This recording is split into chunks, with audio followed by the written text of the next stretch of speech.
வரும் நாளிலே கர்த்தருக்கு சித்தமானால் மல்கியா தீர்க்கதரிசியின் புஸ்தகத்தில் இருந்து தெய்வ செய்தியை நாம் கேட்க பிரயாசம் எடுப்போம். ஆண்டவருக்கு மகிமை உண்டாக இன்றைக்கு மாலை மல்கியா 1ஆம் அதிகாரத்தின் 1ஆம் வசனத்தை அடிப்படையாய் வைத்து நாம் தேவனுடைய செய்தியை கேட்க பிரயாசம் எடுக்க போகிறோம். வாருங்கள், என்னோடு ஜெபம் பண்ணுவீங்களா? ஆண்டவரே உமக்கு நன்றி, இந்த மாலை வேளையிலே என்னோடு கூட பேசும் என்று நாங்கள் ஜெபிக்கிறோம். பேசும் அடியேன் கேட்கிறேன் என்று சாமுவேல் ஜெபித்தது போல, சாமுவேல் ஜெபித்த உடனே நீர் சாமுவேலோடு பேசினது போல நாங்களும் கூட ஆண்டவரே எங்களோடு பேசும் என்று உரைக்கிறோம். நீர் மெய்யாக உம்முடைய வார்த்தையிலே எங்களோடு கூட பேசும். இயேசு என்றதான நாமத்தில் ஜெபிக்கிறோம் பிதாவே, ஆமேன். வாருங்கள், நாம் எடுத்துக்கொள்வோம் மல்கியா தீர்க்கதரிசியின் புஸ்தகம் 1ஆம் அதிகாரம். அதில் நாம் எடுத்துக்கொள்கிற வசனம் ஒரே வசனம், முதலாவது வசனத்தை நாம் எடுத்துக்கொள்கிறோம். Let us come to Malachi chapter 1 and verse 1. Tonight we are going to just concentrate on this one verse. I would like to read it for you in Tamil English, and then we shall hear it in Tamil. The burden of the word of the Lord to Israel by Malachi. மல்கியாவை கொண்டு கர்த்தர் இஸ்ரவேலுக்கு சொன்ன வார்த்தையின் பாரம். ஆமென். மல்கியாவை கொண்டு கர்த்தர் இஸ்ரவேலுக்கு சொன்ன வார்த்தையின் பாரம் என்று வார்த்தை நமக்கு உரைக்கிறது. ஆங்கிலத்திலையும் வேத வசனம் சொல்லுகிறது, the burden of the word of the Lord to Israel by Malachi. இங்கே உரைக்கப்படுகிற வார்த்தை அங்கே ஆங்கிலத்திலே பேர்டன், தமிழிலே பாரம். இன்னொரு சில மொழிபெயர்ப்பிலே நாம் போய் பார்த்தால் ஒரக்கல் என்று கூறுகிறது, அல்லது தீர்க்க தரிசனம் என்று கூறுகிறது. கர்த்தருக்கு மகிமை உண்டாக. நாம் வாசித்தால் ஒரு வேளை இப்படி வாசிக்கலாம். ஆங்கிலத்திலே the prophecy of the word of the Lord to Israel by Malachi. ஆமென். வாசிக்க கேட்போம். மல்கியாவை கொண்டு கர்த்தர் இஸ்ரவேலுக்கு சொன்ன வார்த்தையின் பாரம். மல்கியாவை கொண்டு கர்த்தர் இஸ்ரவேலுக்கு சொன்ன வார்த்தை அல்லது தீர்க்க தரிசன வார்த்தை என்று நாம் இன்றைக்கு உரைக்கலாம். ஒரு 4 காரியத்தை இந்த வசனத்திலே நாம் கற்றுக்கொள்கிறோம். என்ன 4 காரியம்? இந்த வசனத்தை கொஞ்சம் நாம் எடுத்து இந்த வார்த்தைகளை நாம் கவனிப்போம். அங்கே வசனம் சொல்லுகிறது கர்த்தருடைய வார்த்தை. இது மல்கியாவுடைய வார்த்தை அல்ல. மல்கியா மூலமாக அன்று தேவ ஜனங்களுக்கு வந்த வார்த்தை இன்றைக்கு மாலை நமக்கும் வருகிற வார்த்தை. இன்றைக்கு ராத்திரி பாஸ்டர் ராபர்ட்டுடைய வார்த்தை அல்ல, மல்கியா தீர்க்கதரிசியின் வார்த்தை அல்ல, இது கர்த்தருடைய வார்த்தை. ஹல்லேலூயா. அப்போ நம்ம முதலாவது புரிந்து கொள்கிறோம், இது கர்த்தருடைய வார்த்தை, மல்கியாவுடைய வார்த்தை அல்ல. இரண்டாவதாக இந்த இடத்திலே நாம் கற்றுக்கொள்கிறோம், யாருக்கு இந்த வார்த்தை வந்தது? கர்த்தர் மல்கியா மூலமாய் இந்த வார்த்தையை இஸ்ரவேலுக்கு உரைத்தார் என்று பார்க்கிறோம். அப்போ இந்த வார்த்தை யாருக்கு? இஸ்ரவேலருக்கு. புதிய ஏற்பாட்டின் கிறிஸ்தவர்களாகிய நம்மை குறித்து வேதம் சொல்லுகிறது, நம் இஸ்ரவேலர். ஆமென். புதிய இஸ்ரவேலர் என்று வேதம் சொல்லுகிறது. அப்போ இன்றைக்கு இஸ்ரவேலர்களாகிய அழைப்பு பெற்ற கர்த்தருடைய பிள்ளைகளாகிய நமக்கு தான் இந்த தேவனுடைய வார்த்தை. மூன்றாவது நாம் கற்றுக்கொள்கிற வார்த்தையானது தீர்க்க தரிசன வார்த்தை அல்லது பாரம் என்று கூறப்படுகிறது. இது கர்த்தருடைய பாரம் தீர்க்க தரிசனமாய் மல்கியா மூலமாய் தேவ ஜனங்களுக்கு வந்த வார்த்தை. அப்போ இது தீர்க்க தரிசன வார்த்தை. ஏன்? கர்த்தரிடத்தில் இருந்து வந்த வார்த்தை. ஆமென். ஆண்டவருக்கு மகிமை. அப்போ நாம் கற்றுக்கொள்கிறோம், இது தீர்க்க தரிசன வார்த்தை. அல்லேலூயா. கடைசியாய் அந்த ஒரு வசனம், ஒரு சிறிய வசனம், அந்த வசனத்திலே நாம் கற்றுக்கொள்கிற 4வது வார்த்தை, இந்த வார்த்தை தேவனுடைய வார்த்தையாய் இருந்தாலும் இது யார் மூலமாய் வருகிறது? மல்கியா தீர்க்கதரிசி மூலமாய் ஜனங்களுக்கு வருகிறது. அப்படி என்றால் 4 காரியத்தை இன்றைக்கு நான் உங்களுக்கு ஒரு சின்ன கண்ணோட்டம் விட போகிறேன். ஒன்றாவது தேவனுடைய வார்த்தை, இரண்டாவது நாம் இப்படி சொல்லலாம் இது தீர்க்க தரிசன வார்த்தை, மூன்றாவது இது இஸ்ரவேலுக்கு வந்த தேவனுடைய வார்த்தை, நான்காவது தேவன் மல்கியா மூலமாய் கொண்டு வந்த வார்த்தை. ஆமென் சொல்லுவோமா? கர்த்தர் பெரியவர். இன்றைக்கு மாலை இந்த 4 காரியத்தை நாம் சீக்கிரமாய் சுருக்கமாய் கவனிப்போம். கர்த்தர் நம்மோடு பேசுவார். உங்கள் கையில் பேன், ஸ்கேல், நோட்புக், உங்கள் பைபிள் நிச்சயமாக இருக்குன்னு நம்புகிறேன். குறிப்பு வைத்துக் கொள்ளுங்கள், கோடிட்டு கொள்ளுங்கள், வசனங்களை திருப்பி பாருங்கள். நான் பேசி கொண்டிருக்கும்போது கர்த்தர் உங்களுக்கு வெளிப்பாடு கொடுப்பார் என்றால் உங்களோடு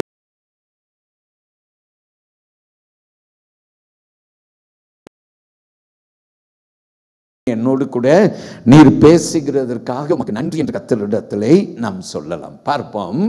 முதலாவது நாம் கற்றுக்கொள்ள போகிற வார்த்தையானது இது கர்த்தருடைய வார்த்தை. ஆமேன். மல்கியா அந்த வார்த்தையை கொண்டு வந்தாலும் இது கர்த்தருடைய வார்த்தை. இன்றைக்கு உங்கள் பாஸ்டர் இந்த வார்த்தைகளை கொண்டு வந்தாலும் இது பாஸ்டருடைய வார்த்தை அல்ல, இது கர்த்தருடைய வார்த்தை. நாம் ஆமேன் சொல்லுவோம். நிறைய ஊழியக்காரவங்க சொல்லுவார்கள் கர்த்தர் இப்படியாய் சொல்லுகிறார். அல்லேலூயா.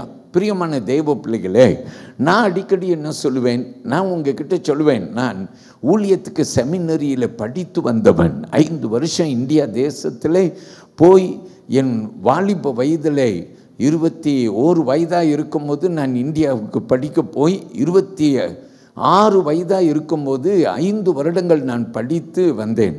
செமினரியிலே நான் படித்து வந்தேன். அல்லேலூயா. கர்த்தருக்கு மகிமை. அதனால் நான் அடிக்கடி சொல்லுவேன், நான் ஊழியக்காரன், பல வருஷமாய் பிரசங்கம் பண்ணி கொண்டிருக்கிறேன். ஏதாவது ஒரு தெய்வ வார்த்தையிலிருந்து உங்களிடத்தில் வசனத்தை கொண்டு வர வேண்டும் என்றால் நாம் கொண்டு வர முடியும். ஆனால் ஒவ்வொரு முறையும் கர்த்தருடைய ஊழியக்காரன் தேவ ஜனங்கள் மத்தியில் நின்று தேவனுடைய வார்த்தையை கொண்டு வரும்போது அவன் அந்த வார்த்தையை அவனுடைய வார்த்தையாய் அவன் ஆசைப்பட்டபடி பிரசங்கிக்காதபடிக்கு தேவன் உரைத்த வார்த்தையை கொண்டு வர வேண்டும். ஆமீன். அதனால தான் நான் அடிக்கடி உங்களுக்கு சொல்லுவேன், இது தேவன் உங்களுக்கு பேசும்படி விரும்பின வார்த்தை. நேற்று தினத்தில் கிளாங் திருச்சபையில் ரூத் புஸ்தகத்தில் 2ஆம் அதிகாரத்தில் ஒரு தியானத்தை நான் கொண்டு வந்தேன். அந்த 2வது அதிகாரத்தின் தியானத்தெல்லாம் முடித்து ஆராதனை முடியும் வேளையிலே ஜனங்கள் ஜெபத்திற்கு வந்தார்கள். இவர்கள் ஜெபத்திற்கு வரும்போது ஒரு சகோதரி என்னிடத்துல வந்து என் கையை பிடித்து கொண்டு சொன்னாங்க, பாஸ்டர், இன்றைக்கு ஆண்டவர் இந்த தேவ வார்த்தையை எனக்கென்று கொண்டு வந்தார். இன்றைக்கு வந்த இந்த தேவ வார்த்தை அது எனக்கே, என்னை ஆசீர்வதிங்கன்னு சொல்லி என்னிடத்திலே ஜெபிக்க நின்றார்கள். இது ஒரு முறை அல்ல, இது பல முறை சபையில் நான் பிரசங்கம் பண்ணி முடித்த பின்பு பலர் என்னிடத்தில் சொல்லும் ஒரு வார்த்தை என்ன சொல்லுகிறார்கள், கர்த்தர் என்னோடு கூட நீங்கள் பேசின வார்த்தையிலே என்னோடு கூட பேசினார். அல்லேலூயா. இன்றைக்கி நம்ம சர்ச்சிலையும் ரொம்ப பேர் என்கிட்ட சொன்னவர்கள் உண்டு. நீங்கள் சொல்லாமல் ஆனால் கர்த்தர் உங்ககிட்ட பேசின ஒரு அனுபவம் உங்களுக்கு இருக்கலாம். ஆமென். நீங்கள் பாஸ்டருடைய குரலை கேட்க வந்திருக்கிறீர்களா அல்லது தேவ குரலை கேட்க வந்திருக்கிறீங்களா? நாம் யாருடைய குரலை கேட்க வந்திருக்கிறோம்? தேவனுடைய குரலை, தேவனுடைய வார்த்தையை. பாஸ்டர் மூலமாய் ஆண்டவர் இன்றைக்கு என்னோடு கூட பேச வேண்டும் என்று வந்திருக்க. அதனால் தான் ஒரு ஊழியக்காரனுக்கும் பெரிய பொறுப்பு இருக்கிறது. அவன் கொண்டு வர விரும்பின வார்த்தை அல்ல, ஆனால் தேவன் பேசின வார்த்தை நமக்கு வர வேண்டும். நம்ம ஒரு ஆமென் சொல்லுவோம். அல்லேலூயா. கர்த்தருக்கு நாம் மகிமை செலுத்துவோம். தேவன் பெரியவர். இன்றைக்கு நீங்கள் பார்த்தீங்கன்னா இந்த மல்கியா 1ஆம் அதிகாரம் 1ஆம் வசனத்திலே நாம் கற்றுக்கொள்கிறோம், இது தேவனுடைய வார்த்தை, இது மல்கியாவின் வார்த்தை அல்ல. அல்லேலூயா. ஆண்டவருக்கு ஸ்தோத்திரம். அங்கே வேத வசனம் சொல்லுகிறது கர்த்தருடைய வார்த்தை என்று சொல்லுகிறது. ஆங்கிலத்திலே the word of the Lord அப்படின்னு வசனம் சொல்லுகிறது. ஆமென். அல்லேலூயா. ஆண்டவர் பழைய ஏற்பாட்டின் ஆண்டவர், அல்லேலூயா. இன்னைக்கு நம்ம எல்லாம் என்ன சொல்லுவோம்? நம்முடைய ஆண்டவர் யார்? ஆபிரகாம், ஈசாக்கு, யாக்கோபு ஆராதனை செய்த ஆண்டவர் நாம் சொல்லுவோம். ஆமென். கர்த்தர் நம் ஆராதனை செய்கிற ஆண்டவர் யார்? அன்றைக்கு ஆதாமை உருவாக்கின ஆண்டவர், ஏவாளை உருவாக்கின ஆண்டவர், ஏதேன் தோட்டத்திலே நாட்டின ஆண்டவர். அதே ஆண்டவர் தான் நம்ம ஆராதனை செய்கிற ஆண்டவர். வலது கையை உயர்த்தி ஆண்டவருக்கு நன்றி சொல்லும். கர்த்தர் பெரியவராக இருப்பாராக. அப்போ வசனம் நமக்கு என்ன சொல்லுகிறது? ஆராதனை செய்கிற கர்த்தர். ஆமேன், அல்லேலூயா. அப்ப இந்த வேதத்தின் ஆண்டவர். ஆமேன். இந்த வேதத்தில் எந்த பகுதியிலும் நீங்க ஆண்டவர் கர்த்தர் என்று கேள்விப்படுகிற அந்த ஆண்டவர் மல்கியா மூலமாய் பேசினார். அல்லேலூயா. என்னைக்கு நீங்க ஆண்டவர்கிட்ட வாழ்க்கையை ஒப்பு கொடுத்தீங்களோ அன்றைக்கு துவங்கி இன்றைக்கு வரைக்கும் உங்களை அரசாளுகிற அதே ஆண்டவர். ஆமேன் சொல்லுவோம். அல்லேலூயா. கர்த்தர் பெரியவர். அப்போ பைபிளில் ஆண்டவர் நமக்கு சொல்லி கொடுக்கிறார், நான் தான் ஆண்டவர், நான் தான் கர்த்தர். ஆமேன், அல்லேலூயா. அவர் நேற்றும் இன்றும் என்றும் மாறாதவர், இருக்கிறவராகவே இருக்கிறேன் என்று ஆண்டவர் சொல்றார். அவர் அதே ஆண்டவர் தான். ஆமேன். பழைய ஏற்பாட்டின் ஆண்டவரும் புதிய ஏற்பாட்டின் ஆண்டவரும் நாம் ஆராதனை செய்கிற அதே ஆண்டவர். வலது கையை உயர்த்தி எல்லாரும் ஒரு பிரைஸ் எல்லாம் சொல்லுவோம். ஆமேன். அப்போ நல்லா புரிந்து கொள்ளணும். ஒரு சில வார்த்தையிலே உங்களுக்கு நான் உரைக்கிறேன். ஆதியாகமம் புஸ்தகத்திலே 2ஆம் அதிகாரத்துக்கு வந்தீங்கன்னா அதில் 4வது வசனத்தில் பார்க்கலாம். நம்முடைய ஆண்டவரை குறித்து வேத வசனம் இப்படியாய் சொல்லுகிறது, கேளுங்கள். தேவனாகிய கர்த்தர் பூமியையும் வானத்தையும் உண்டாக்கின நாளிலே வானமும் பூமியும் சிருஷ்டிக்கப்பட்ட வரலாறு இவைகளே. ஆமேன். தேவனாகிய கர்த்தர் பூமியையும் வானத்தையும் உண்டாக்கின கர்த்தர். அப்ப நம்ம ஆராதனை செய்கிற ஆண்டவர் பழைய ஏற்பாட்டின் ஆண்டவர், புதிய ஏற்பாட்டின் ஆண்டவர், இன்றைக்கு நம்ம ஆராதனை செய்கிற ஆண்டவர்னு சொன்னா அவர் சிருஷ்டி கர்த்தர். அல்லேலூயா. உண்டாக்கின கர்த்தர். நான் சில வசனத்தை கொடுத்து உங்களுக்கு சுத்தி காட்டுகிறேன். ஆதியாகமம் புஸ்தகத்தில் கவனியுங்கள். நாம் ஆராதனை செய்கிற ஆண்டவர் யார்? சிருஷ்டி கர்த்தர். அவர் என்னத்தை சிருஷ்டித்தார்? அவர் பூமியையும் வானத்தையும் சிருஷ்டித்த தேவன் என்று நாம் பார்க்கிறோம். அதே 2ஆம் அதிகாரத்தில் 7வது வசனத்துக்கு போனீங்கன்னா 22ஆம் வசனத்தையும் நீங்கள் பார்த்தீங்கன்னா வசனம் சொல்லுகிறது, அவர் யாரைக்கு அவர் சிருஷ்டித்தார்? ஆதாமை. பின்பு வேதம் சொல்லுகிறது அவர் ஏவாளை சிருஷ்டித்தார். எங்கே நாட்டினார்? ஏதேன் தோட்டத்திலே நாட்டினார். யார் இது? நாம் ஆராதனை செய்கிற கர்த்தர். ஆமேன் சொல்லுவோம். அல்லேலூயா. அவர் தான் நம்முடைய ஆண்டவர். வேதம் பின்பு சொல்லுகிறது, ஆதாம் ஏவாள் பாவம் செய்தார்கள். அவர்கள் பாவம் செய்தபடியினாலே அவர்கள் நியாயத்தீர்க்கப்பட்டார்கள். ஏதேன் தோட்டத்தில் இருந்து துரட்டப்பட்டார்கள். பாவம் காரணம்.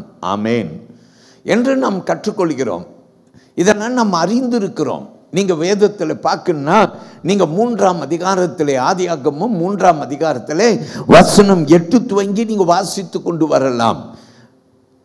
பாவத்தை நியாயம் தீர்த்தார் என்று நாம் பார்க்கிறோம். ஆமென். பின்பு 4ஆம் அதிகாரத்துக்கு வாருங்களேன். ஆதியாகமம் 4ஆம் அதிகாரம் 1வது வசனத்தை நீங்க பார்த்தீங்கன்னா, இப்போ காயினை ஏவாள் பெற்றாள். அவள் என்ன சொன்னார் கேளுங்கள். நான் யாரிடத்திலிருந்து பெற்றேன்? கேட்போம் வசனத்தை. ஆதாம் தன் மனைவியாக ஏவாளை அறிந்தான். அவள் கர்ப்பவதியாகி காயினை பெற்று கர்த்தரால் ஒரு மனுஷனை பெற்றேன் என்றாள். ஆமென். கர்த்தரால் ஒரு மனுஷனை பெற்றேன் என்று சொல்லுகிறார். ஆமென். முத பிறப்பு நாம் பார்க்கிறோம். ஆண்டவர் ஆதாம் ஏவாளை உருவாக்கினார். ஆமென். இப்ப ஆதாம் ஏவாளுக்கு முத பிறப்பான குழந்தையை பார்க்கிறோம். அவள் சொல்கிறார், நான் கர்த்தரிடத்தில் இருந்து பெற்றேன். ஆமென். ஹல்லேலூயா. அப்ப நம்ம ஆராதனை செய்கிற ஆண்டவர் தான் இவர் என்று நாம் பார்க்கிறோம். அதே ஆண்டவர் தான் மல்கியா தீர்க்கதரிசி புஸ்தகத்தில் வரும்போது அவர் கர்த்தர் என்று தன்னை அறிமுகப்படுத்துகிறார். கர்த்தருடைய வார்த்தை. ஆமென். இஸ்ரவேலுக்கு மல்கியா மூலமாய் உண்டானது என்று சொல்லி நாம் பார்க்க. இப்படி பைபிளில் நீங்கள் ஆதியாகமம் புஸ்தகத்தில் பார்த்தீங்கன்னா நம்முடைய ஆண்டவர் யார், நோவாவுடைய காலம் வந்தது நீங்கள் பார்க்கலாம். ஆதியாகமம் 6ஆம் அதிகாரம் 7ஆம் அதிகாரம் 8ஆம் அதிகாரத்தில் நீங்கள் பார்க்கலாம். பூமியிலே மனிதர்கள் பாவம் செய்தபடியினாலே ஆண்டவர் ஒரு பேலியை, நோவாவை ஒரு பேலியை கட்ட சொல்லி அந்த பேலைக்குள்ளார அவன் குடும்பத்தை போக சொல்லி மழையை வர பண்ணி பூமியிலே எல்லாம் அழிந்து போனார்கள் என்று பார்க்கிறோம். ஆனால் ஆண்டவர் காப்பாற்றினது யாரு? ஆதாம் மன்னிக்கணும், நோவாவின் குடும்பம் மற்றும் கூட ஜோடி ஜோடியாய் இந்த நோவாவின் பேலைக்குள்ளார சென்ற எல்லா பறவை கூட்டம், மிருக கூட்டம் எல்லாம் தப்பிக்கொண்டது. அல்லேலூயா. அப்போ ஆண்டவர் என்ன செய்தார்? நியாயம் தீர்த்தார் என்று பார்க்கிறோம். யாரு? அதே கர்த்தர். ஆமென். நம் ஆராதனை செய்கிற ஆண்டவர். 11ஆவது அதிகாரத்துக்கு போனீங்கன்னா நீங்கள் என்ன வாசிப்பீங்க? நோவாவுடைய காலத்தில் நடந்த இந்த வெள்ளத்தின் மூலமாக ஜனங்கள் பயந்து எல்லாம் ஒன்றாக சேர்ந்து அவர் பாபில் கோபுரத்தை கட்டினார்கள் என்று பார்க்கிறோம். ஆண்டவர் என்ன செய்தார்? மனிதனை பழுகி பெருகுன்னு சொன்னார். ஆனால் மனுஷன் ஒன்றாக கூடி பெருக மாட்டேன், பழுகி பெருக மாட்டேன் என்று சொல்லி ஒரே இடத்துல கூடியிருந்தார்கள். அப்போ ஆண்டவர் என்ன செய்தார்? ஆண்டவர் பாபில் கோபுரத்தை கட்ட இவர்கள் பிரயாசம் எடுத்த போது மனிதனுடைய பாஷைகளை வெவ்வேறு பாஷைகளாய் பிரித்தார். யார்? அதே கர்த்தர். நாம் ஆராதனை செய்கிற அதே ஆண்டவர். ஆமென். இன்றைக்கு நீங்கள் புரிந்து கொள்ளத்தக்க உங்களுக்கு நான் சொல்லுகிறேன், அதே ஆண்டவர் மல்கியா தீர்க்கதரிசியின் புஸ்தகத்திலே அவர் வெளிப்படுகிறார். ஆமென். அவர் வெளிப்படுகிறார். அவர் மல்கியா மூலமாய் பேசுகிற ஆண்டவர் நம்மோடு கூட பேசுவார். ஆமென். இன்னைக்கு பாருங்க, நான் பேசிக்கொண்டிருக்கும் போது என் மூலமாய் உங்களிடத்திலே அவர் பேசுகிறார். அப்புறம் நீங்கள் ஆதியாகமம் 12ஆம் அதிகாரத்துக்கு வந்தீங்கன்னா அந்த 12ஆம் அதிகாரத்தில் முதல் 3 வசனம் 4 வசனம் வாசித்தீங்கன்னாக்கா அங்கே ஆண்டவர் ஆபிரகாம் என்ற தேவதாசனை தேர்ந்தெடுத்தாராம். ஆமென். அப்போ யார்? அதே கர்த்தர். அல்லேலூயா. நீங்கள் பைபிளில் அப்படியே பார்த்து கொண்டு வந்தீங்கன்னா நம்ம நடத்துகிற ஆண்டவர் அவர் பெரியவர். எல்லாரும் ஒரு பிரைஸ் தி லார்ட் சொல்லுங்க. ஹல்லேலூயா. இன்னைக்கு என்னோடு கூட கவனிங்கள், யார் இந்த ஆண்டவர்?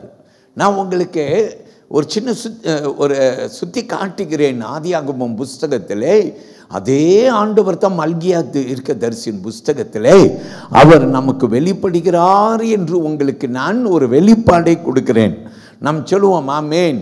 அப்போ நாம் அறிந்து கொள்வோம் யார் அல்லேலூயா இந்த கர்த்தர் என்று. நாம் ஒரு சின்ன வெளிப்பாடை பார்ப்போமா? யாத்திரையாகமம் புஸ்தகத்துக்கு வாருங்கள். ஏன்னா யாத்திரையாகமம் புஸ்தகத்திலே மோசே என்ன செய்தார்னா, ஆண்டவர் மோசையை அழைத்தார், என் ஜனங்களை விடுவிக்கும்படிக்கு நான் உன்னை எகிப்துக்கு அனுப்புவேன் என்று மோசே ஆண்டவர் அழைத்தார். ஆனால் மோசே தயங்கினார். ஜனங்கள் நீர் யார் என்று கேட்டால் நான் என்ன சொல்வேன்? நீர் யார்? அல்லேலூயா. யாத்திரையாகமம் புஸ்தகம் 3ஆம் அதிகாரத்தை எடுத்துக்கொள்ளுங்கள். அதில் வசனம் 14, 15 வாசிக்க கேட்போம். 14, 15வது வசனம். அதற்கு தேவன் இருக்கிறவராக இருக்கிறேன் என்று மோசேயுடனே சொல்லி, இருக்கிறேன் என்பவர் என்னை உங்களிடத்துக்கு அனுப்பினார் என்று இஸ்ரவேல் புத்திரரோடு சொல்வாயாக என்றார். அல்லேலூயா. ஆண்டவர் யாரு? தன்னை எப்படி அறிமுகப்படுத்துகிற? மோசே கேள்வி கேட்டார், நீர் யார்? நீர் யார்? அல்லேலூயா. அப்பதான் ஆண்டவர் தன்னை வெளிப்படுத்தி சொல்லுகிறார், நான் யார்? இருக்கிறவராய் இருக்கிறேன். அல்லேலூயா. அதனால் தான் நம்ம எப்போதும் சொல்ல, நம்ம ஆண்டவர் மாறுகிற தேவன்ல. மனிதன் மாறுவான், ஆண்டவர் மாற மாட்டார். இன்றைக்கு அன்பு காட்டினவன் நாளைக்கு நம்ம எதிர்த்து நிற்பான், அது மனித இயல்பு. ஆனால் ஆண்டவர் மாறாதவர். நாம் சொல்லுவோம் அல்லேலூயா. நீங்கள் இன்னொரு முறை பைபிளில் போய் பார்த்தீங்கன்னா அதே யாத்திரையாகமம் புஸ்தகத்திலே 34ஆம் அதிகாரத்துக்கு போனீங்கன்னா அங்கே நீங்கள் ஆண்டவர் தன்னை வெளிப்படுத்துகிறதே நாம் பார்க்கிறோம். அவர் யார்? நிறைய சொல்லிட்டு போகலாம், நான் உங்களுக்கு கொஞ்சம் வெளிப்பாடுகளை கொடுக்கிறேன், கேளுங்கள். ஆண்டவர் யாத்திரையாகமம் 34ஆம் அதிகாரத்தில் வசனம் 6, 7 இப்படி சொல்லுகிறார். கர்த்தர் அவனுக்கு முன்பாக கடந்து போகிற போது அவர் கர்த்தர் கர்த்தர் இரக்கமும் கிருபையும் நீடிய சாந்தமும் மகா தயையும் சத்தியமுள்ள தேவன், 1000 தலைமுறைகளுக்கு இரக்கத்தை காக்கிறவர், அக்கிரமத்தையும் மீறுதலையும் பாவத்தையும் மன்னிக்கிறவர், குற்றவாளியை குற்றமற்றவனாக விடாமல் பிதாக்கள் செய்த அக்கிரமத்தை பிள்ளைகளிடத்திலும் பிள்ளைகளுடைய பிள்ளைகளிடத்திலும் 3ஆம் 4ஆம் தலைமுறை மட்டும் விசாரிக்கிறவர் என்று கூறினார். அல்லேலூயா. வேத வசனம் நமக்கு கர்த்தர் யார் என்று வெளிப்படுத்துகிறது. கர்த்தர் கர்த்தர், அவர் இரக்கம் காட்டுகிறவர், கிருபை உள்ளவர். ஆமேன், சொல்லுங்க ஆமேன். கர்த்தர் இரக்கம் காட்டுகிறவர், கிருபை உள்ளவர். பைபிள் வசனம் நமக்கு இந்த ஆண்டவர் கர்த்தர், நாம் ஆராதனை செய்கிற ஆண்டவர் யார் என்றதான வெளிப்பாடை கொடுக்கிறது. நாம் அறிந்து கொள்ள வேண்டும், இவர் கர்த்தர். நாம் சொல்லுவோம் ஆமேன். நம்ம ஆராதனை செய்கிறான். இன்னும் கொஞ்சம் நம்ம பார்க்கணும்னா நான் ஒரு 3 வசனம் கொடுக்கிறேன், எடுத்துக்கொள்ளுங்கள். நம்முடைய ஆண்டவருடைய குணாதிசயம் என்ன, கர்த்தருடைய குணாதிசயம் என்ன?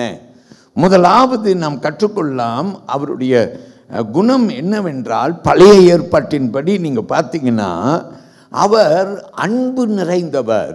அல்லேலூயா. அவர் அன்பு நிறைந்தவர். அவர் இஸ்ரவேலை தேர்ந்தெடுத்தார்.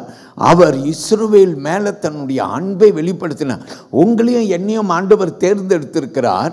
அவருடைய அன்பை நமக்கு வெளிப்படுத்தி இருக்கிறார். அதனால் தான் ஆண்டவருடைய பிள்ளைகள் நாம் அந்த அன்பை சிலுவையிலே காண வேண்டும். நம் பாவிகளாய் இருக்கையிலே நமக்காக அவர் சிலுவையிலே மரித்தார். அல்லேலூயா. பாருங்க, எத்தனை அன்பு நிறைந்தவர். நாம் எவ்வளவோ பாவங்களை எல்லாம் செய்கிறோம். அல்லேலூயா. அனைத்து நம்முடைய பாவங்கள், நம்முடைய அக்கிரமங்கள் எல்லாவற்றையும் அவர் என்ன செய்திருக்கிறார்? அவர் சிலுவையிலே நமக்காக ரத்தம் சிந்தி நம்மை மீட்டு எடுத்திருக்கிறார். அல்லேலூயா. அதனால தான் நீங்கள் சர்ச்சுக்கு வந்து நீங்கள் உட்கார்ந்த உடனே உங்களுக்கு பாவ உணர்வு வரும்போது, நீங்கள் பாவத்தை அறிக்கை செய்யும் போது அவர் இரக்கம் காட்டுகிற தேவன். அல்லேலூயா. அவர் என்ன செய்கிறார்? அவர் நம்முடைய பாவங்களை நமக்கு மன்னிக்கிறார். இன்னைக்கு கூட ஒரு பாவத்தோடு நீ வந்திருக்கிறனா, ஆண்டவர்கிட்ட நீ மன்னிப்பு கேட்டனா, அவர் என்ன செய்வாராம்? அவர் உன்னை நிச்சயமாய் மன்னிப்பார். ஆமென். அப்ப நம்ம என்ன பார்க்கிறோம்? அன்பு உள்ளவர். ஒரு வேத வசனத்தை எடுப்போம். உபாகமம் புஸ்தகத்தை எடுத்துக்கொள்ளுங்கள், டியூட்ரோனோமி எடுத்துக்கொள்ளுங்கள். 7ஆம் அதிகாரத்திலே வசனம் 7, 8 நம்ம கேட்போம். ஆண்டவர் தன் அன்பை வெளிப்படுத்துகிறதே அவர் எப்படி வெளிப்படுத்துகிறார் என்று பார்ப்போம். வாசியுங்கள். சகல ஜனங்களிலும் நீங்கள் திரட்சியான ஜனமென்று கர்த்தர் உங்கள் பேரில் அன்பு வைத்து உங்களை தெரிந்து கொள்ளவில்லை. நீங்க நான் பெற்ற அன்பை இலவசமாய் பெற்றுக்கொண்டீர்கள். அதான் ஆண்டவர் சொல்றார். அதாவது நீங்க ஒரு புண்ணியம் செஞ்சிருக்கீங்க, அதனால தான் ஆண்டவர் அன்பு உங்ககிட்ட வந்துச்சு. அப்படி இல்லை. அல்லேலூயா. பிரியமான கர்த்தருடைய பிள்ளையை, இன்னைக்கு நீங்கள் சர்ச்சுக்கு வந்தீங்க, பைபிளை தூக்குனீங்க, ஜெபம் பண்ணீங்க, காணிக்க கொடுத்தீங்க, தசம பாகம் கொடுத்தீங்க, இதெல்லாம் பார்த்து ஆண்டவர் உங்களை நேசிக்கலை. ஆண்டவர் நீங்கள் அவரை அறியாமல் இருக்கும்போதே உங்களை நேசித்திருக்கிறார். அல்லேலூயா.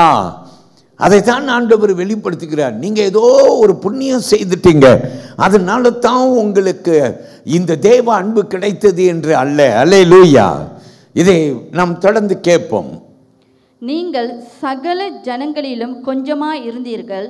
கர்த்தர் உங்களில் அன்பு கூர்ந்ததினாலும் உங்கள் பிதாக்களுக்கு இட்ட ஆணியை காக்க வேண்டும் என்பதினாலும் கர்த்தர் பலத்த கையினால் உங்களை புறப்பட பண்ணி அடிமைத்தன வீடாக எகிப்து நின்றும் அதன் ராஜாவான பார்வோனின் கையினின்றும் உங்களை மீட்டு கொண்டார். ஆமென். அல்லேலூயா. ஆண்டவர் பாருங்க என்னெல்லாம் சொல்றாரு. கர்த்தர் சொல்றார், உங்கள் மேலே அன்பு கூர்ந்தேன். ஆமென். அது நீங்கள் பெற்ற புண்ணியம் இல்லை. நீங்கள் கொஞ்சம் ஜனமாக இருந்தும் உங்களை நான் நேசித்தேன். அல்லேலூயா. இன்றைக்கி ஆலயத்தில் வந்து உட்காந்துருக்கிற கர்த்தருடைய பிள்ளைகள் நாம் சந்தோஷப்படணும். ஏன்னா நம்முடைய ஆண்டவர் யார்? நம் பாவிகளாக இருக்கும்போதே நம்மை நேசித்திருக்கிறார், நம்மை தேடி வந்திருக்கிறார். நம்மை அவர் வேண்டாண்டு உதறி தள்ளி நம்ம போகும்போது கூட அவர் நம்மை வாசலிலே தட்டி கொண்டு என் பிள்ளை மனம் திரும்ப மாட்டானா என்று விரும்புகிறார். ஆமேன். அல்லேலூயா. தேவன் பெரியவர். நான் அடிக்கடி ஜெபம் பண்ணும்போது ஏவப்பட்டால் நான் சொல்லுவேன், நீ எவ்வளோ தூரத்துக்கு ஆண்டவரை விட்டு ஓட பிரயாசம் எடுத்தாலும் உன்னால் ஓடவே முடியாது. உனக்கு மனசில் சமாதானமே இருக்காது. மறுபடியும் நீ ஆண்டவர்கிட்ட வர வரைக்கும் நீ சமாதானமற்ற வாழ்க்கை வாழ்ந்து கொண்டிருப்பாய். நிறைய பிரச்சனை வந்துடும். ஆண்டவரை விட்டு தூரமாக போனோன்னு நிறைய பிரச்சனை வந்துடும். கிளாங் திருச்சபையில் நான் கொஞ்சம் நாளைக்கு முன்னே சொன்னேன், ஒரு அம்மா இருந்தாங்க. அவங்க ஆண்டவரை அறியாதவர்கள், பல விதமான வியாதியில் அவர்கள் ஆலயத்துக்கு வந்தாங்க. ஆலயத்தில் தொடப்பட்டாங்க, சுகம் கிடைத்தது, ஆண்டவர் அற்புதம் செய்தார். அல்லேலூயா. ரொம்ப நாளாய் ஆலயத்துக்கு வந்துட்டு இருந்தாங்க. அப்புறம் கொஞ்ச நாளைக்கு பிற்பாடு கொஞ்சம் பின்மாற்றம், சில வியாதிகள் அவர்களுக்குள்ளார வர ஆரம்பித்தது. அப்போது நான் ஆலயத்துக்கு இவ்வளோ நாளாக வந்திருக்கிறேன், என் சரீரத்தில் இப்படி வியாதி இன்னும் இருக்கிறதே என்று என்னிடத்தில் புலம்புவார்கள். அப்புறம் கொஞ்ச நாளைக்கு பிற்பாடு ஆலயத்துக்கு வரதை நிறுத்தி விட்டார்கள். அதிகமாய் வேதனைப்பட்டேன், அதிகமாக கேட்டேன், ஆண்டவர்கிட்ட ஜெபம் பண்ணேன். ஆண்டவரே, இந்த அம்மாவுடைய ரட்சிப்புக்காக நாங்கள் புலம்புகிறோம் ஆண்டவரே என்று. ஒரு நாள் திடீர்னு பார்க்கிறேன், ஆலயத்திலே பல மாதங்களுக்கு பிற்பாடு அவர்கள் மறுபடியும் ஆலயத்தில் வந்து உட்கார்ந்துருக்கிறாங்க. ஆராதனை முடிந்த உடனே என்னிடத்தில் ஜெபம் பண்ண வந்து என் கையை பிடித்து கொண்டு என்று சொன்னாங்க, பாஸ்டர், சர்ச்சில் இருந்து நான் வராமல் போன பிற்பாடு என் வாழ்க்கை இன்னும் குழப்பமான வாழ்க்கை ஆகிவிட்டது, நிம்மதி இல்லாத ஒரு வாழ்வாய் ஆகிவிட்டது. ஐயோ என்று சொல்லி ஆண்டவர் என் கூட பேச ஆரம்பித்தார். நான் சர்ச்சுக்கு ஓடி வந்துட்டேன் பாஸ்டர். எல்லாரும் கரத்தை உயர்த்தி கர்த்தரை மகிமைப்படுத்துங்கள். ஆண்டவரை விட்டு நீ தூரமாய் போகிறாய். அல்லேலூயா. ஆண்டவரை விட்டு தூரமாய் போகிறார். ஆனாலும் உனக்கு தெரியும், நீ ஆண்டவரை விட்டு தூரமாய் போகும்போது உனக்கு என்ன இல்லை, சந்தோஷம் இல்லை, சமாதானம் இல்லை, குழப்பம் நிறையா. ஆண்டவர்கிட்ட வந்துட்டேன்னா உனக்கு ஒரு சமாதானம். அல்லேலூயா, அல்லேலூயா. ஏன்? நீ தேர்ந்தெடுக்கப்பட்ட பிள்ளை, கர்த்தர் உன்னை நேசிக்கிறார், அவர் அன்பு செலுத்துகிறார். அதனால அவர் வேத வசனத்தில் நமக்கு சொல்லுகிறது, அவருடைய ஜனங்களை அவர் ரட்சிக்கிறவராய் இருக்கிறார்.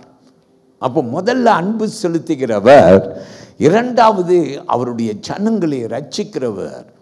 ஒரு வேத வசனம் சங்கீத புஸ்தகத்தில் எடுங்கள், 106ஆம் சங்கீதத்தை எடுப்போம்.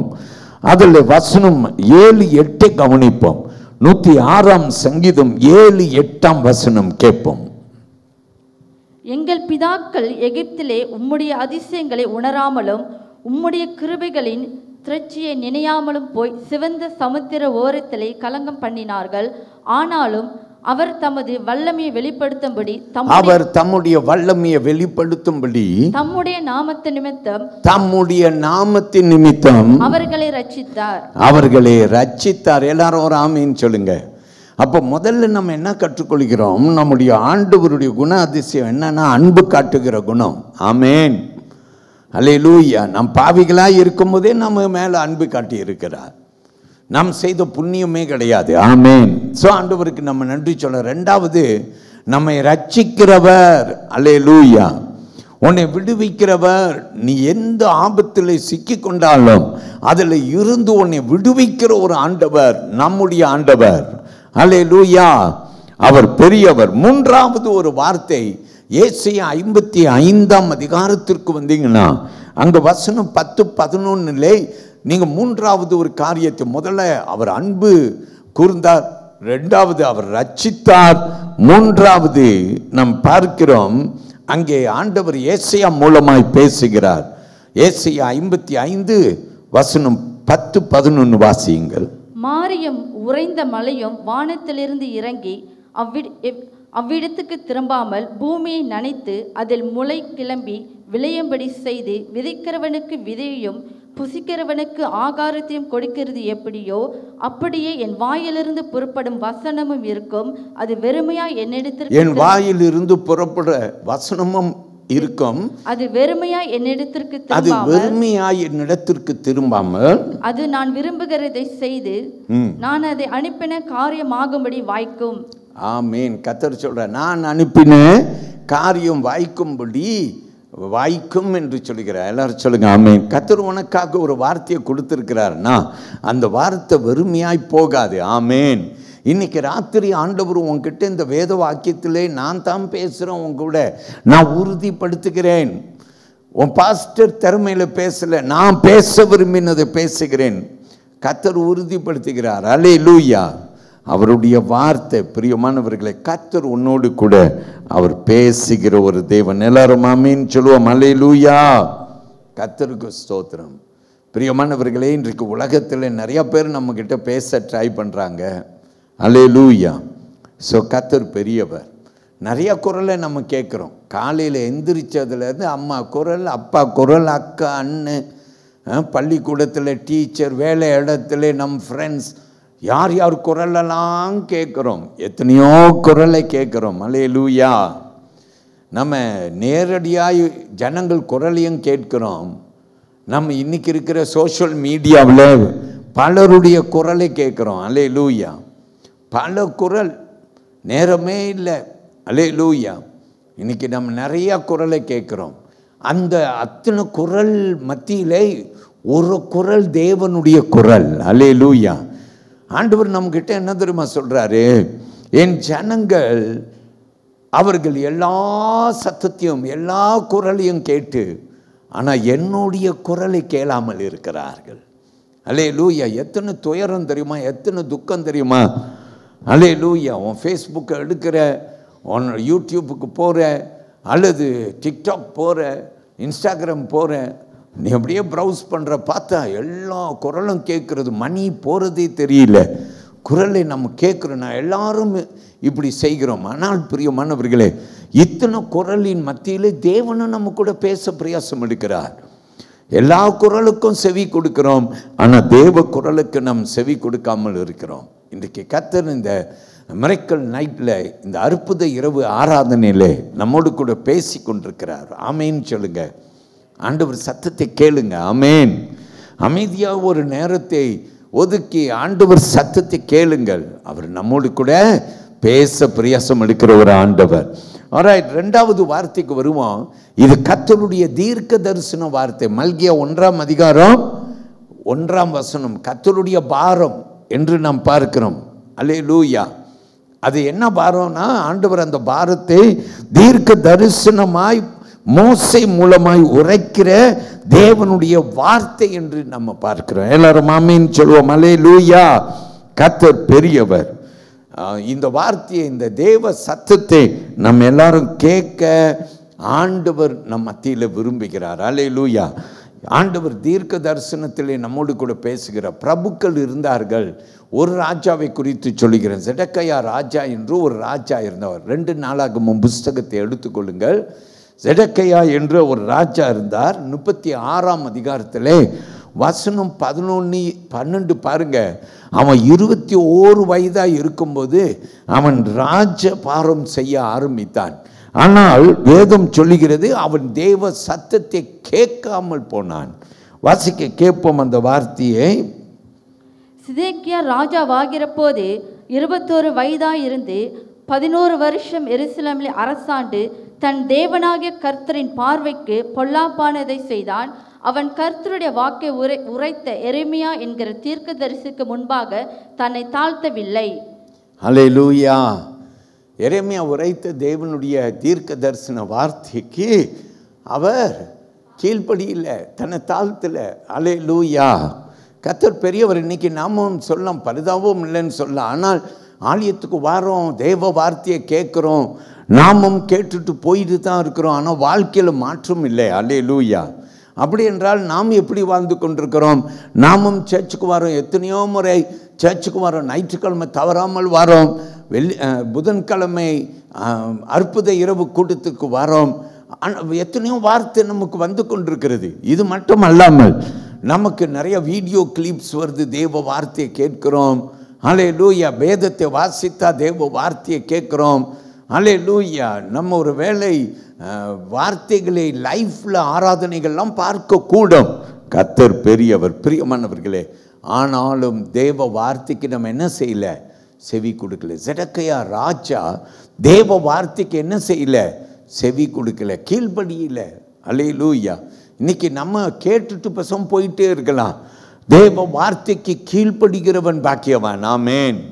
ஸோ கர்த்தருடைய வார்த்தைக்கு நம்ம என்ன செய்வோம்? கீழ்ப்படிவோம். மோசே ஜனங்களுக்கு எழுதினார். உபாகமம் புஸ்தகத்தை எடுங்கள்.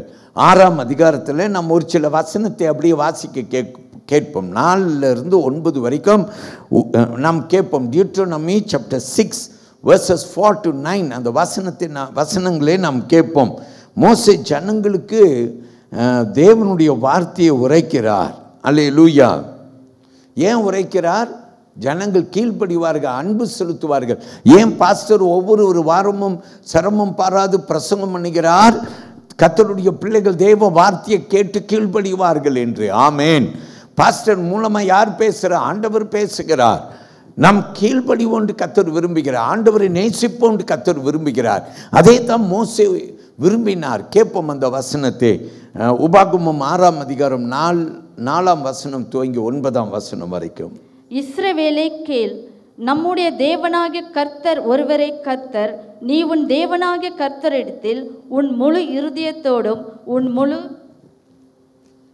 ஆத்மாவோடு உன் முழு பலத்தோடும் அன்பு கூறுவாயாக. இன்று நான் உனக்கு கட்டளையிடுகிற இந்த வார்த்தைகள் உன் இருதயத்தில் இருக்க கடவது. ஆமென். நீ அவைகளை உன் பிள்ளைகளுக்கு கருத்தாய் போதித்து, நீ உன் வீட்டில் உட்கார்ந்து இருக்கிற போதும், வழியில் நடக்கிற போதும், படுத்து கொள்ளுகிற போதும், எழுந்திருக்கிற போதும் அவைகளை குறித்து பேசி, அவைகளை உன் கையின் மேல் அடையாளமாக கட்டி கொள்வாயாக. அவைகள் உன் கண்களுக்கு நடுவே ஞாபக குறியா இருக்க கடவது. அவைகளை உன் வீட்டு நிலைகளிலும் உன் வாசல்களிலும் எழுதுவாயாக. ஆமென். எல்லாரும் அல்லேலூயா சொல்லுவோம். கரங்களை உயர்த்தி கொள்ளுங்கள். பாருங்க, ஆண்டவர் எவ்வளோ சொல்லியிருக்க. உன் பிள்ளைகளுக்கு சொல்லிக் கொடு, அதை எழுதி வைத்து அதை கற்றுக்கொள். அல்லேலூயா. நீ கற்றுக்கொள்ள வேண்டும். ஆமென். அப்போ தேவ வார்த்தை மேலே நமக்கு அன்பு இருந்தாக்கா கண்டிப்பாக கற்றுக்கொள்வோம். ஒரு ஆசை இருந்தாக்கா கற்றுக்கொள்வோம். ஆசை இல்லாட்டினா எப்படி கற்றுக்கொள்வோம்? சர்ச்சுக்கு வருவோம், நம்ம கேட்போம், நான் கடந்து போவோம், ஆனால் என்ன செய்ய மாட்டோம்? கீழ்ப்படிய மாட்டோம். கர்த்தருடைய பிள்ளையை இத்தனை காலமாக நம்ம சர்ச்சுக்கு வந்து வசனத்தை கேட்டு கீழ்ப்படிய பிரயாசம் எடுத்திருந்தா நம்ம எவ்வளவோ கர்த்தருக்குள்ளார் இன்றைக்கு தேறி இருக்கலாம். கர்த்தர் மேலே அன்பு செலுத்த வேண்டும். You must love. தேவ வார்த்தையை நீ அன்பு செலுத்த வேண்டும். அல்லேலூயா. இன்னும் பாருங்க, இயேசு உரைத்தார். எடுத்துக்கொள்ளுங்க, மார்க் எழுதின சுவிசேஷம் 8 அதிகாரத்தில் 38 மார்க் எழுதினார். கேட்போம். ஆதலால் விபசாரமும் பாவமுள்ள இந்த சந்ததியில் என்னை குறித்து என் வார்த்தைகளை குறித்தும் எவன் வெட்கப்படுவானோ என்னை குறித்தும் என் வார்த்தையை குறித்தும் எவன் வெட்கப்படுவானோ அவனை குறித்து மனுஷகுமாரனும் தமது பிதாவின் அவனை குறித்து மனுஷகுமாரனும் தன்னுடைய பிதாவின் இடத்தில் வரும்போது மகிமை பொருந்தினவராய் பரிசுத்த தூதர்களோடு கூட வரும்போது வெட்கப்படுவார் என்றார். அல்லேலூயா. கவனித்து பாருங்க. இன்னைக்கு ஆண்டவர் வார்த்தைக்கு நீங்க வெட்கப்பட்டீங்கன்னா ஒரு நாள் ஆண்டவர் சொல்றார், உன்னை குறித்து அவர் வெட்கப்படுவார். ஆமேன். அல்லேலூயா. கர்த்தர் பெரியவர். பாருங்க, இன்னைக்கு பள்ளிக்கூடத்தில் படித்த நிறைய மாணவர்கள் பெரிய ஆளான பிற்பாடு பேரு புகழ் வந்துருச்சுன்னா உடனே நிறைய சொல்லப்படும். அதில் ஒரு காரியம் என்ன தெரியுமா சொல்லப்படும்? இவர் எந்த பள்ளிக்கூடத்தில் படித்தார்? அல்லேலூயா. அந்த பள்ளிக்கூடத்துக்கு பெருமை. அவர் எந்த வகுப்பில் படித்தார்? அவருக்கு கற்றுக் கொடுத்த டீச்சர்ஸ் யாரு? அந்த டீச்சர்ஸ்க்கு பெருமை. எத்தனையோ டீச்சர்ஸை நான் பார்த்துருக்கிறேன். என்கிட்ட சொல்லி இருக்கிறாங்க, இப்படியா இன்றைக்கு இந்த மனுஷன் பெரிய மனுஷனாக இருக்கிறானே, அவன் பள்ளிக்கூடத்தில் படிக்கும்போது நான் அவனுக்கு டீச்சராக இருந்தேன். டீச்சர்ஸ் பெருமை பாராட்டுவார்கள். அல்லேலூயா. கர்த்தர் பெரியவர். பிரியமானவர்களே, டீச்சர்ஸே பெருமை பாராட்டினா ஆண்டவருடைய வார்த்தையை நம்ம கீழ்ப்படித்தா கர்த்தர் உன்னை குறித்து பெருமை பாராட்டுவார். அல்லேலூயா. அப்படி இல்லைன்னா வேத வசனம் சொல்லுங்க, கர்த்தர் என்ன செய்வார்? உன்னை குறித்து வெட்கப்படுவார். அல்லேலூயா. அதனால ஆண்டவருடைய பிள்ளைகள் கர்த்தருடைய வார்த்தை அது தீர்க்க தரிசன வார்த்தை. நாம் பார்க்கிறோம், மல்கியாவுக்கு வந்த கர்த்தருடைய பாரம். ஆமேன். இதை நம்ம என்ன செய்ய வேண்டும்? கீழ்ப்படிய வேண்டும். மூன்றாவது நாம் கற்றுக்கொள்கிறோம், இந்த வார்த்தை யாருக்கு வந்தது? ஆண்டவர் சொல்லுகிறார், இஸ்ரவேல் என்று சொல்லுகிறார். ஆமேன். நீங்க பைபிளில் பார்த்தீங்கன்னா முதல்ல ஆண்டவர் சவுலை ராஜாவாக தேர்ந்தெடுத்தார். பின்பு சவுலை தள்ளிவிட்டு ஆண்டவர் தாவீதை தேர்ந்தெடுத்தார். தாவீதுக்கு பின்பு ஆண்டவர் சாலமோன் ராஜாவை தேர்ந்தெடுத்தார். சாலமோனுக்கு பின்பு ஆண்டவர் ரெஹோபோவாமை தேர்ந்தெடுத்தார். ஆனால் சாலமோனுக்கு பிற்பாடு நீங்கள் பார்த்தீங்கன்னா ராஜ்யம் ரெண்டாய் பிரிந்து விட்டது. எப்படி போயிடுச்சுனாக்கா, யூதா என்று சொல்லி, ஏன்னா நீங்கள் பார்த்தீங்கன்னா இஸ்ரவேலில் 12 கோத்திரங்கள் இருந்தது. 10 கோத்திரங்கள் ஒன்றாக சேர்ந்து இஸ்ரவேல் என்று சொல்லி தங்களுடைய தலைநகரத்தை சமேரியாவிலே ஸ்தாபித்து அவர்கள் ஜெரோபோவாம் என்று சொல்லப்படுகிற ஒரு ராஜாவை நியமித்து அவர்கள் ஒரு கூட்டமாகிவிட்டார்கள். தாவீதுடைய வம்சத்தில் வந்தது சாலமோன் ராஜா, சாலமோனுடைய குமாரன் ரெஹோபோவாம். இந்த ரெஹோபோவாம் கூட 2 கோத்திரம், 12 கோத்திரத்தில் 10 கோத்திரம் இஸ்ரவேல் சொல்லி ஜெரோபோவாமை நியமித்து சமேரியாவை தலைநகரமாக்கி விட்டார்கள். 2 கோத்திரம். அல்லேலூயா. 2 கோத்திரம் இந்த தாவீதுடைய வம்சத்தோடு நின்ற கோத்திரம், ரெஹோபோவாமோடு நின்ற கோத்திரம். இந்த 2 கோத்திரமானது பிரியமானவர்களே, அவர்கள் தலைநகரத்தை எங்க? அவர்கள் எருசலேமிலே ஸ்தாபித்தார்கள். தேவ ஜனங்களாய் நின்றார்கள். அல்லேலூயா. ஆனால் நீங்கள் இங்கே பார்த்தீங்கன்னாக்கா, இப்போ இஸ்ரவேல் யூதியா என்று 2ஆய் பிரிந்திருந்தாலும் இங்கே வேத வசனத்தில் நீங்கள் பார்த்தீங்கன்னா ஆண்டவர் என்ன சொல்லுகிறார்? கர்த்தர் யாருக்கு பேசுகிறார்? கர்த்தர் பொதுவாக இஸ்ரவேலருக்கு பேசுகிறார். அல்லேலூயா. இஸ்ரவேல் என்று சொல்லும்போது அந்த 12 கோத்திரங்களையும் குறிக்கிறது. எல்லாரும் ஆமேன்னு சொல்லுங்க. கர்த்தர் என்ன செய்கிறார்?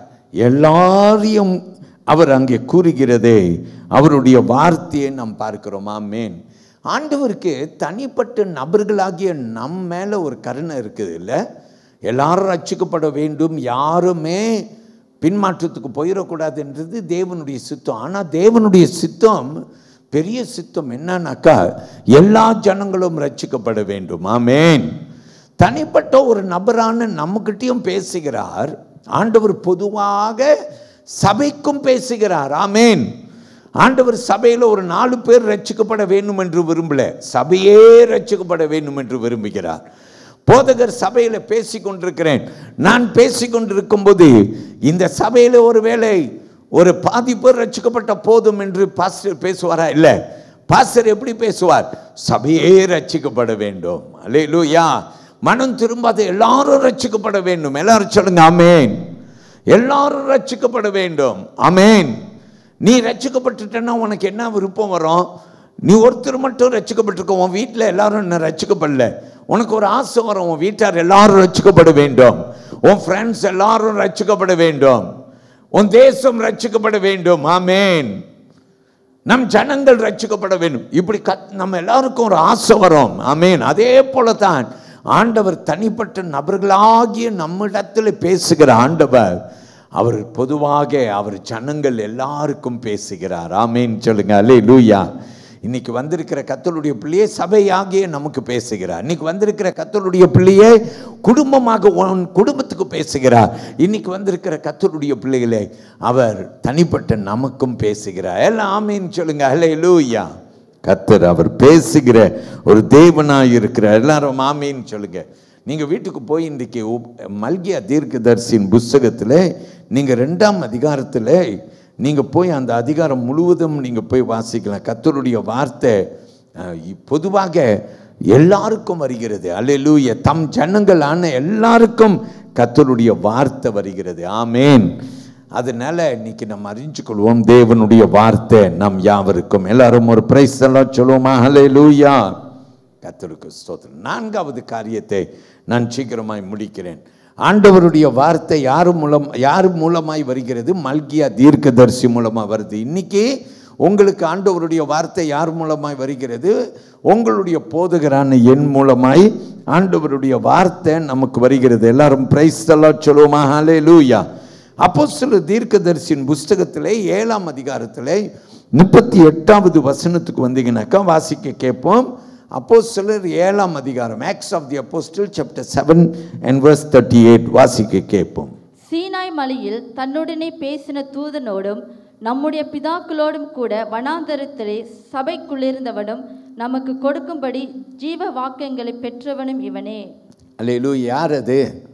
சீனாய் மலையில் தேவ வார்த்தையை பெற்றது யாரு? அல்லேலூயா. சீனாய் மலையிலே தெய்வ வார்த்தையை பெற்றது யாரு? மோசே. அல்லேலூயா. எல்லாம் யோசிக்கிறீங்க. அல்லேலூயா. யார் பெற்றது? மோசே தெய்வ வார்த்தையை 10 கட்டளையை பெற்றார் இல்லையா? எல்லாரும் ஆமீன்னு சொல்லுவோம். அல்லேலூயா. சீனாய் மலையிலே மோசே தேவனுடைய வார்த்தையை பெற்ற, இது கர்த்தருடைய வார்த்தை என்று அப்போஸ்தலர் புத்தகத்தில் நமக்கு எழுதப்படுகிறது. இன்னொரு வார்த்தையை எடுங்க, 2 பேதுரு புத்தகத்தை எடுங்க, 1ஆம் அதிகாரம், அதில் 21வது வசனத்தை கவனிப்போம். வாசிங்க கேட்போம். 2 பேதுரு 1ஆம் அதிகாரத்தின் 21ஆம் வசனம் நாம் கேட்போம். Price the Lord. தீர்க்க தரிசனமானது ஒரு காலத்திலும் மனுஷருடைய சித்தத்தினாலே உண்டாகவில்லை, தேவனுடைய பரிசுத்த மனுஷர்கள் பரிசுத்த ஆவியினாலே ஏவப்பட்டு பேசினார்கள். ஆமென். தேவனுடைய வார்த்தை. அல்லேலூயா. பரிசுத்த ஆவியாலே ஏவப்பட்டு பேசினார்கள். ஆமென். அதனால தான் நம்ம சொல்லுவோம், எல்லாருக்கும் இந்த ஒரு எண்ணம் இருக்குன்னு. சரியா? சில மனிதர்கள் நம்ம இடத்துல வந்து சொல்லுவார்கள், இது மனிதர்கள் எழுதின வேதம் தானே. சிலர் சொல்லுவார்கள், அவர்கள் ரொம்ப காலத்துக்கு பிற்பாடு எழுதின வார்த்தை தானே, அப்போ இது மனிதனுடைய வார்த்தை என்று சொல்வார்கள். ஆனால் வேதம் தெளிவாய் சொல்லுகிறது, இது தேவனுடைய வார்த்தை, பரிசுத்த ஆவியால் நிரப்பப்பட்டு எழுதின தேவனுடைய வார்த்தை. வலது கையை உயர்த்தி எல்லாரும் ஒரு பிரைஸ் தள்ள சொல்லுவோம். ஆமென். இது யாருடைய வார்த்தை? தேவனுடைய வார்த்தை. இந்த வேதத்தில் இருக்கிற வார்த்தைகள் யாருடைய வார்த்தை? தேவனுடைய வார்த்தை. 66 புஸ்தகங்கள் இருக்கிறது. ஏராளமான தீர்க்க தரிசிகள் எழுதின புஸ்தகங்கள் இருக்கிறது. இது தீர்க்க தரிசிகளுடைய வார்த்தை அல்ல, அவர்கள் பரிசுத்த ஆவியிலே அவர்கள் ஏவப்பட்டு கர்த்தர் அவர்கள் மூலமாய் எழுத வைத்த வார்த்தைகள். அப்ப இது யாருடைய வார்த்தை? தேவனுடைய வார்த்தை. அல்லேலூயா. நமக்கு அந்த ஒரு அறிவு இருந்தால், இன்றைக்கு நான் உங்க கூட பேசி கொண்டிருக்கும் போது உங்களுக்கு ஒரு தெளிவு உண்டாகும். இது பாஸ்டருடைய ஞான வார்த்தைகள் அல்ல, இது யாருடைய வார்த்தை? பாஸ்டர் போதித்து கொண்டிருக்கிறார், தேவனுடைய வார்த்தை. எல்லாரும் ராமின்னு சொல்லுவோம். அல்லேலூயா. இது யாருடைய வார்த்தை? தேவனுடைய வார்த்தை. நம்ம எல்லாரும் சொல்லுவோம் அல்லேலூயா. பைபிளில் ஒரு உதாரணங்களை பார்ப்போம். யோனாவின் தீர்க்கதரிசி புஸ்தகத்தை எடுத்துக்கொள்ளுங்கள். யோனாவுக்கு தேவ வார்த்தை வந்துச்சு. யோனாவுக்கு தேவ வார்த்தை வந்தபோது அவன் கீழ்ப்படிய மாட்டேன் என்று சொல்லிவிட்டான். அவன் எங்க ஓடினான்? ஆண்டவர் எங்க போ சொன்னார்? நினைவேக்கு போ சொன்னார். அவன் எங்க போனான்? தர்ஷீஷை நோக்கி போனான். பிரியமானவர்களே, யோனா புஸ்தகத்தை நீங்க பார்த்தீங்கன்னா, அவன் போக மாட்டேன்னு அவன் கப்பல் ஏறி எங்க போய்கிட்டு இருக்கிறான்? தர்ஷீஷுக்கு. ஆண்டவர் ஒரு புயல் காத்தை அடித்தார்.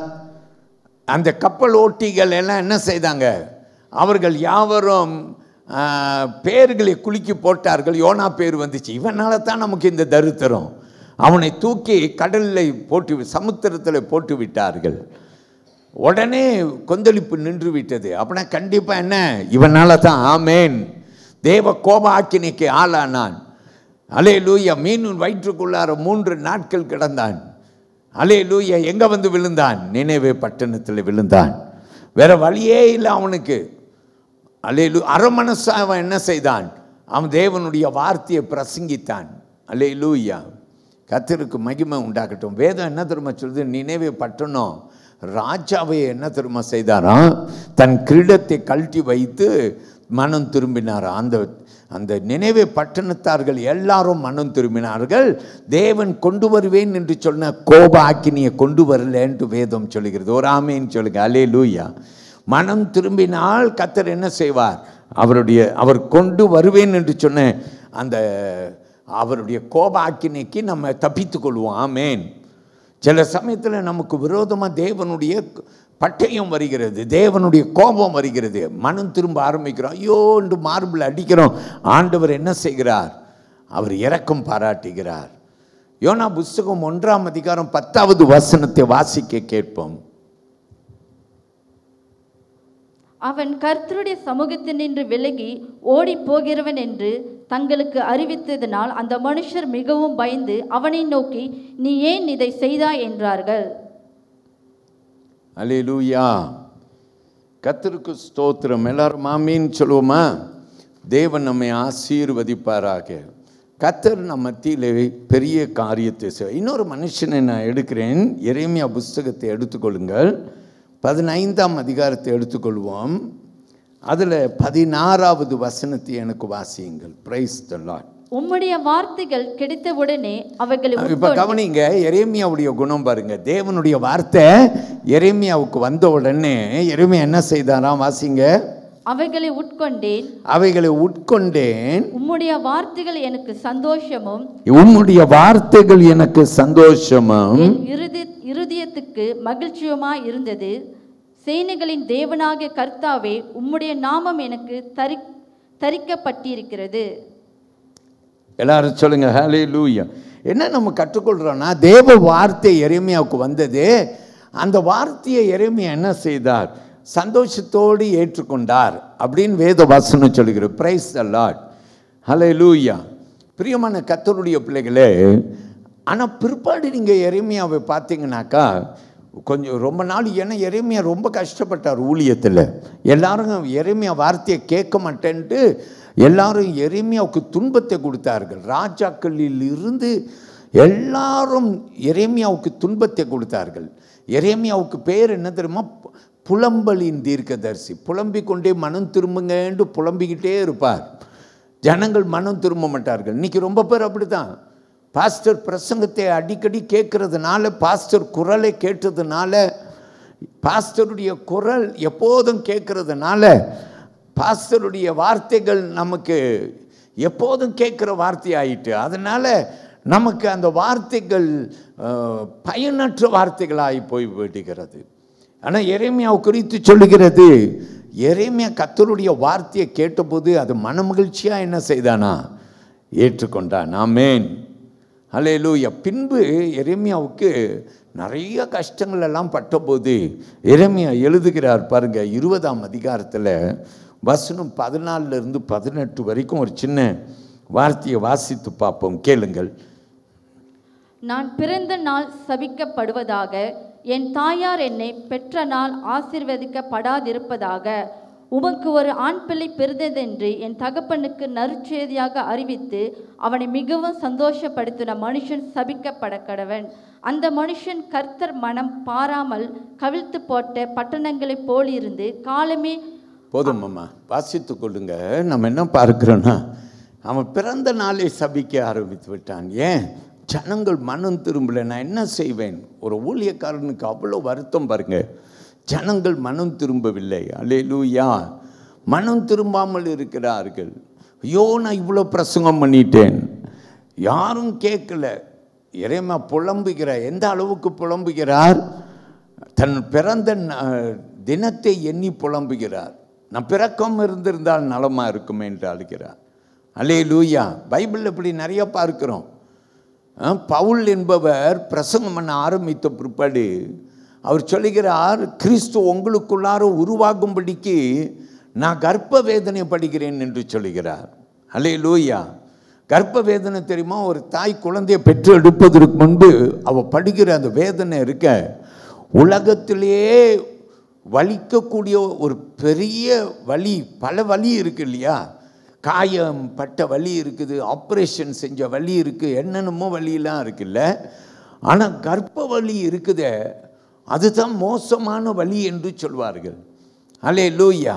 பவுல் சொல்கிறாரு, எப்படி ஒரு ஸ்திரீ கர்ப்ப வேதனை பட்டு ஒரு குழந்தையை பெற்றெடுக்கிறாளோ, அதே போல் நீங்கள் மனம் திரும்பத்தக்க நான் எனக்குள்ளார கர்ப்ப வேதனை படுகிறேன். அல்லேலூயா. அப்படின்னா பவுல் என்ன சொல்கிறாருன்னா, எப்படியாவது கிறிஸ்து இவர்களுக்குள்ளார பிறக்க வேண்டும், கிறிஸ்து இவர்களுக்குள்ளார தெய்வமாக வேண்டும் என்று எல்லாரும் மனம் திரும்ப வேண்டும் என்று பவுல் அழுகிறார். எத்தனை பேர் யோசிச்சிருக்கீங்க? ஆலயத்துக்கு நம்ம வந்து போகிறோம், நம்ம வாழ்க்கை மாறினா பாஸ்டருக்கு எவ்வளோ சந்தோஷம். அல்லேலூயா. நம்ம வாழ்க்கை மாறாமல், நம்ம பேசுகிற பேச்சு மாறாமல், நம்ம குணம் மாறாமல், நம்ம குடும்பம் அதே மாதிரி தான் இருக்குது. பாஸ்டர் இது பார்க்கும் போதெல்லாம் பாஸ்டர் மனம் எவ்வளோ வேதனைப்படும். பாஸ்டர் மனம் வேதனைப்படம்னு ஒரு எண்ணம் வந்தால் கர்த்தர் மனம் எவ்வளோ வேதனைப்படும். அல்லேலூயா. பவுல் வேதனைப்பட்டாராம். என்ன வேதனை? கர்ப்ப வேதனை. அல்லேலூயா. இயேசு ஒரு வார்த்தை கூறினார். லூக்கா புஸ்தகத்தில் 10ஆம் அதிகாரத்தில் 16வது வசனத்துக்கு வாருங்கள். கேட்போம். லூக்கா 10:16. சீஷரை நோக்கி, உங்களுக்கு செவி கொடுக்கிறவன் எனக்கு செவி கொடுக்கிறான், உங்களை அசட்டை பண்ணுகிறவன் என்னை அசட்டை பண்ணுகிறான், என்னை அசட்டை பண்ணுகிறவன் என்னை அனுப்பினவரை அசட்டை பண்ணுகிறான் என்றார். அல்லேலூயா. பிரியமானவர்களே, கர்த்தருடைய வார்த்தையை நீங்கள் கேட்காம போனால் நீங்கள் போதகரை அசட்டைப்படுத்துகிறீர்கள். கர்த்தர் சொல்கிறார், அது எதுக்கு சமம்? என்னை அசட்டைப்படுத்துறதுக்கு சமம். அது எதுக்கு சமம்? பிதாவானவரே அசட்டைப்படுத்துறதுக்கு சமம். அருமையான ஆண்டவருடைய பிள்ளைகளே, இன்றைக்கு இந்த 4 வார்த்தைகள் நம்ம எல்லாரும் ஆமீன் சொல்லுவோமா? அல்லேலூயா. வாருங்கள், கர்த்தருடைய வார்த்தையை கீழ்ப்படியுங்கள். நம் கர்த்தருடைய வார்த்தையை கீழ்ப்படியும் போது அது நமக்கு ரட்சிப்புக்கு ஏதுவாகட்டும். கடைசியாக ஒரு வசனம், அப்புறம் நம்ம எல்லாரும் ஜெபம் பண்ணுவோம். 2 தீமோத்தேயு புஸ்தகத்தில் 3ஆம் அதிகாரத்தில் வசனம் 15-17 வசனத்தை நாம் வாசிக்க கேட்போம். வாசியுங்கள். 2 தீமோத்தேயு 3ஆம் அதிகாரம் 15-16-17 வாசியுங்கள். கிறிஸ்து இயேசுவை பற்றும் விசுவாசத்தினாலே உன்னை ரட்சிப்புக்கேற்ற ஞானம் உள்ளவனாக்கத்தக்க பரிசுத்த வேத எழுத்துக்களை நீ சிறுவயது முதல் அறிந்தவன் என்றும் உனக்கு தெரியும். வேத வாக்கியங்களெல்லாம் தேவ ஆவியினால் அருளப்பட்டிருக்கிறது. தேவனுடைய மனுஷன் தேறினவனாகவும் எந்த நற்கிரியும் செய்ய தகுதி உள்ளவனாகவும் இருக்கும்படியாக அவைகள் உபதேசத்துக்கும் கடிந்து கொள்ளுதலுக்கும் சீர்திருத்துதலுக்கும் நீதியை படிப்பிக்குதலுக்கும் புரோஜனம் உள்ளவைகளாக இருக்கிறது. நம்ம எல்லாரும் ஆமேன்னு சொல்லுவோம். அல்லேலூயா. தேவ வசனம் எதுக்கு ஏதுவாக இருக்கிறது? நம் ரட்சிப்புக்கு ஏதுவாக இருக்கிறது. ஸோ கர்த்தருடைய பிள்ளைகள் சர்ச்சுக்கு வரத பெரிய கடமையாக நினைக்கணும். வாஞ்சியாய் வரணும் சர்ச்சுக்கு. ஆமேன். நீங்கள் சர்ச்சுக்கு வாஞ்சியாய் வந்தால் உங்களுடைய ரட்சிப்புக்கு ஏதுவாக இருக்கும். நீங்கள் சர்ச்சுக்கு வரும்போது உங்களுக்கு என்ன உண்டாகும்னா, உங்களுக்குள்ளார மாறுதல் உண்டாகும். அது என்ன மாறுதலாக இருக்கும்னா, ரட்சிப்பின் மாறுதலாக இருக்கும். ஆமேன். எத்தனை பேர் சர்ச்சுக்கு வந்துட்டு புலம்பிக் கொண்டு, ஐயோ நான் மனம் திரும்பாமல் இத்தனை காலமாக இருந்துட்டேனே, என்னை மன்னிச்சிருங்க ஆண்டவரே. எத்தனை முறை பாஸ்டர் யாரெல்லாம் இன்னும் ரட்சிக்கப்படல, உங்கள் வாழ்க்கையை ஆண்டவருக்கு ஒப்பு கொடுக்குறீங்களான்னு கேட்டிருக்கிறா. கர்த்தருடைய பிள்ளையை இன்றைக்கு ஆண்டவரிடத்துல உன்னை ஒப்பு கொடு. உன்னை கர்த்தர் பயனுள்ள பாத்திரமாய் மாற்றுவார். ஆமேன். நாம் எழுந்து நிற்போம் தேவ சந்நிதியிலே. இது கர்த்தருடைய வார்த்தை. ஆமேன். நம்ம எல்லாரும் ஆண்டவருக்கு என்ன செலுத்துவோம்?